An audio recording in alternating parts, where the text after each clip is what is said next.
Hey now, how is everybody doing? Welcome to Red Alert Diaries live with Tanya E. Hood. I'm glad I get the chance to see you again and hoping that you listen to this morning's episode. Because if you've ever had an experience where you wanted to make some changes in your world and you weren't really sure how to do it, well, in this morning's episode, I gave you six ways that you can make those changes. The first part of it is using your senses. We don't often pay attention how amazing we have been designed.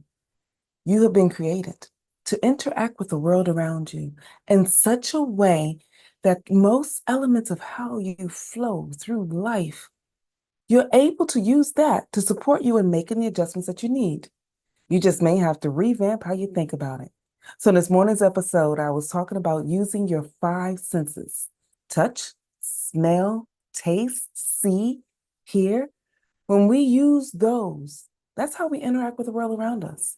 And when we are impacted in a traumatic way, that's how it's interacted around us. So when you change how you feel about those things, and then add the special key element that I shared in this morning's episode, that sixth sense, that thing that we often call our gut instinct. For me, I often call that the Holy Spirit. I had to grow into learning that because with all the stuff that I've walked through in my life, I'm clear that had I listened to that prompting in the beginning, I might not have walked through as much chaos as I have walked through. So this morning I was sharing how you can redesign how you feel. And for a lot of us coming on the heels of our divorce, the thing that a lot of us miss is a touch. So I started with the conversation about revamping how you feel about being touched. I shared one technique that you can use as well. Getting a body pillow. For a lot of us, it's the nighttime that catches us. It's when the day starts to end and your mind starts to drift and you start seeing like, I'm by myself. That thought of feeling alone, that thought of being just you. Even if you had chaos with the ex, they release there sometimes for you to cuddle up next to. Or just in a space where you know you could touch or walk by or some combination of that. But if you don't have that element, what do you do? And going to bed is often lonely. So I started using a body pillow. That body pillow gave me the connecting piece so I could have a different element of touch. And in this morning's episode, I shared a couple of other ways, especially for those of you that have touch as your primary love language. Our love languages give us different ways of how we view these different senses. Because if you are a person whose primary love language is touch, you've got to have that tactile moment. One key thing that you could do, go get a massage. That way, you get the kinks rubbed out and you also get the opportunity to have that contact that you're seeking. One of the other senses that we can pay attention to for those individuals that are kind of like me, words of affirmation. If that's your love language, then you need to hear sound. The sound of various things may need to be readjusted in your mind. I had to go through revamping what I listened to. There were certain things that I could no longer listen to. The news was one of them. I don't know how many of you think about this the way I think about it, but the news is quite depressing. I don't know why, with all the stuff that's going on in the world, that we have that all the time. There's some great things that's happening in the world, but we don't get a whole lot of that. There may be a snippet on some news channels about what's great, but most of the time, it's gloom and doom. So change what you're listening to. I've often shared, create a podcast or go to a podcast, but create a playlist of things that can help you change the atmosphere. I had three different types of playlists that I created. I created one that was specifically to change the atmosphere when I was in that deep, dark space. You know, that place where you go when you don't really want to talk to anybody, but you know you don't want to go too far down that rabbit hole because if you do, it's difficult to get out of there. It's in that space that lots of us end up with undiagnosed depression. And I sat there for several years. But when I created this particular playlist, the initial part of it was to interrupt my pattern. When you are walking through whatever it is you're doing in your life, you have to interrupt that pattern. So changing what it is in your senses is that first interruption that gives you the opportunity to revamp how you feel about it, what you think about it, and how you function through your next task. So when I created the songs that I needed, because I didn't want to listen to the news, it gave me the opportunity to have a playlist that was Come Out of the Darkness, a playlist that was Create a Fun Mode, a playlist that was It's Okay to Sit and Think Through This. And the songs were structured in such a way that I had that moment of setting because we need to sit with what we're going through so that you can deal with the emotional undertones and then have a song in there that will interrupt your thoughts after a certain time period. Because most of my playlists were 30 minutes. In that 30 minutes, I chose songs that would give me the setting that I needed, that would interrupt the pattern if I had to come out of it, because some things you just don't need to sit in too long. So create a playlist that will give you a sound change. And in doing so, it will revamp your mind about what you can do next. What do you see? What are you looking at? What are you reading? What is it that you are involving yourself in that you have to change how you see? There's some things in our world that constantly put us back into chaos. And if you listen to this morning's episode, then you recognize that when I shared that when you have asked the ex to take their stuff and leave, they don't take all of it. Seeing their stuff laying all around a place can put you back inside of a traumatic experience. What I no longer want to have happen in my world was revisiting some of the chaos and trauma by watching their things. And here's another part. When it's finally removed, the empty space. You see, we don't often think about how the emptiness, that voided moment, still causes us to feel some type of way. So, one of the things that I have shared in this morning's episode, a place that I like to go that gave me a chance to revamp on several elements. I like to go to the hardware store. Pick your favorite hardware store. I go to Home Depot or Lowe's. Those two places gave me the opportunity to see how I wanted to rearrange some things. If I wanted to move a lamp, I've got to go through a whole section in lighting that I can get the chance, change the light out altogether, do a lighting change in it, do lampshade change in it, all the various things. There are ideas that you can get.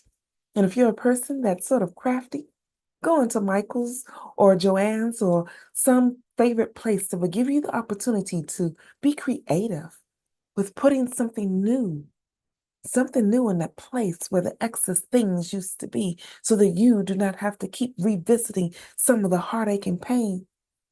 Because when you were building a life with that person, it was nice having their things around. But when you find yourself in a position where you say, I'm done and it's over, you don't want reminders of that. And if you aren't able to afford a real revamp over everything, do small things. I use the sample paint to create an accent wall. Just painting one wall in the house gave me a clear change that things were different here. There were other adjustments in the space. And on that sample wall, one of the things that I did to support me on my journey, I put messages of empowerment. Because there are things in our world that we sometimes have to speak to ourselves about how great we are, how amazing we are, how glorious we can be. Because on the heels of a chaotic relationship, you often hear things that are not supportive of your inner being. So create what you need. Put words of affirmation on that wall, something great and fun that you would like on that wall. So that if you aren't able to change the rest of your home, at least that one space and place will change the senses for you. You can put things on the wall that you can touch to change how you feel, the sensory elements. Put things on the wall that you see. I've already talked up the playlist about things that you can hear. Now, here's something else I want to share. We don't often pay attention to the fact that smell and taste give us memories. Think back. You could be walking down the street and you have a smell of something that reminds you of your childhood. You're not there, but your mind and your memories are transported back to that special place. For some of us, there were smells that we had from our ex that gives us a reminder of what is lost. You may need to revamp how you think about that smell. I didn't share in this morning's episode, but I have shared with some of the clients that I have when we're walking through this sensory exercise that the smell of my ex's deodorant made me feel some type of way. So I had to revamp my thoughts about what that was in my mind. And I went to Bath and Body Works. I like Bath and Body Works because there's so many different scents. And I got the opportunity to revamp my sense about what that smell was. It wasn't exactly the smell of what he had, but it was close. Because it was close, my brain decided to reset it to my new environment. So if you have to reset what you're doing in your new environment, reset it. Reset it to keep you whole. Reset it to keep you safe. Reset it so that you can start moving through the path of chaos into your greater likeness of what you desire. Anyway, and here's the final thing I want to leave you with. That sixth sense. That sixth sense. A lot of us think about it as a gut feeling. But if you decided to ignore the gut feeling, that thing that you knew you should have listened to, you still found yourself in a space and place that was not supporting you. Yeah, I like to believe that that sixth sense is the Holy Spirit. Now, you don't have to believe in the God I serve, but if you let Jesus join you on the journey, you'll get greater understanding about that sixth sense. Because it was in that moment when I chose to decide to stop thinking about it as a gut feeling. Because as a person that looked at my astrology, I did my crystals, I had my rocks, I did all the things. Because a lot of you know my religious roller coaster ride. And when I was on my spiritual journey, I use those things as a way of helping me get connected to the higher power.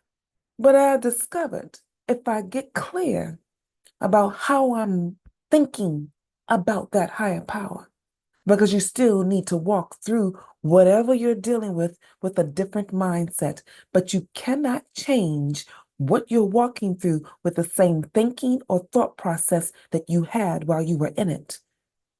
So I often share, in order for you to have a better relationship with yourself, so that you can have a better relationship with others, you need to have a relationship with a being greater than yourself.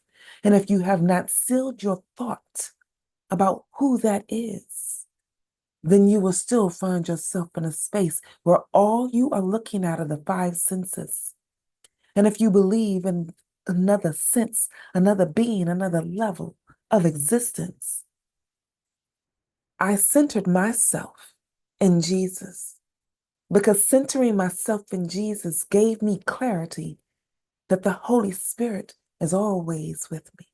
And if I'm clear that the Holy Spirit is always with me, no matter what storm is raging, no matter what chaos is going through, I will be okay because I have a connection to the creator of the universe in this moment, at this time, for whatever I'm walking through.